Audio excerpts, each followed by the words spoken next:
What's up mga kakanlibak? Magandang araw.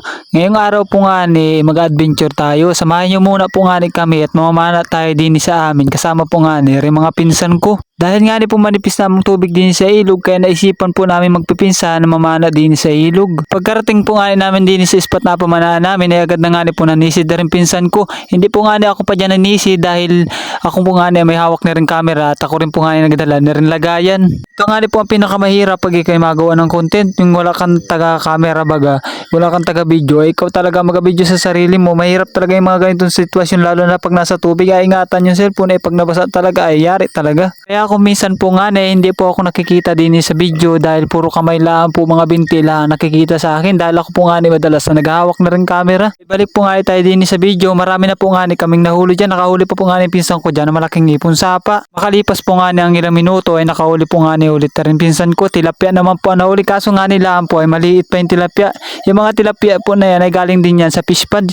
Yung mga fish pond po baga na inaawas pag naulan ng malakas. Dito sa spot po nga nito ang pinakamarami kaming nahuli. Ang problema lang nga ni po, hindi namin po mahulihan ng maayos dahil meron pong malaking kahoy nga ni na nakatumba na nagataguan ng mga isda at mga tilapia. Try nga ni po ako dyan sumisid, nakahuli lang po ako ng ilang piraso. Yung iba po nga ni nakakawala dahil wala po nga ni simay yung aking pana. Ito nga ni po kami sa probinsya, ay sagana po nga ni kami dito sa mga lamang ilog at lamang sapa.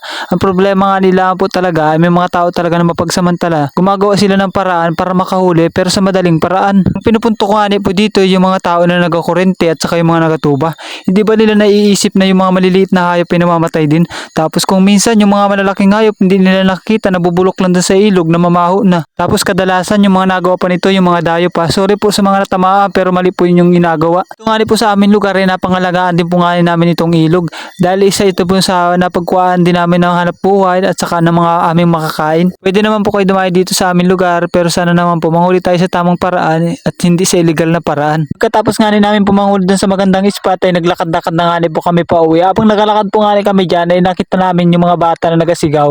Nagabinta po sila ng kalamay. Dahil nagutom nga po kami kasi sisi, dahil umutang nga po muna kami ng 2 ahong kalamay. Sa bahay na lang po namin nabayaran pag uwi namin. Katapos po nga namin dyan kumain ng kalamay, umuwi na nga po agad kami. Pagkarating ko po nga di sa bahay, tinaktak ko nga rin po sa palanggana. Tapos yan po ay nilinis ko na rin agad. Tinanggalan ko lang po siya ng mga bituka. Ito nga po nga mga huling hito na ito ay ginawa ko lang po dito ay pinagdalawa ko ng luto. Ito pong inasalansan ko dito sa kaserola. Yan po nga yung agawin nating adobo. Yan po nga asahingin na natin sa suka para naman matanggal yung kanyang mga lansa. Ito na nga po yung adobuhin natin at asahingin natin sa suka. At ito naman yung mga 5 piraso pong tinanggal ko kanina na binukod ko. Yan po yung malalaki na agawin nating ihaw mamaya. Sinalang ko na rin nga po dito yung ating adobuhin.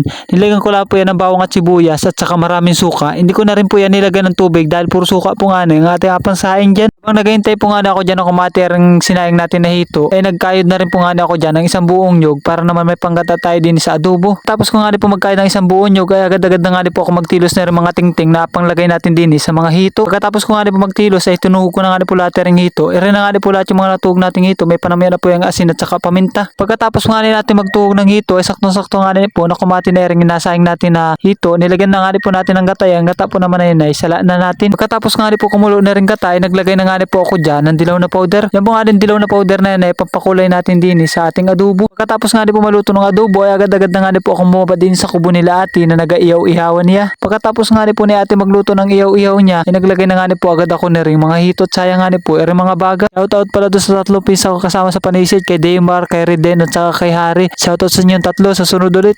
Habang nag-iyaw po nga ako dyan ay napasok pa nga ako dyan. Parang pag-iwan ng jowa mo sa'yo napakasakit.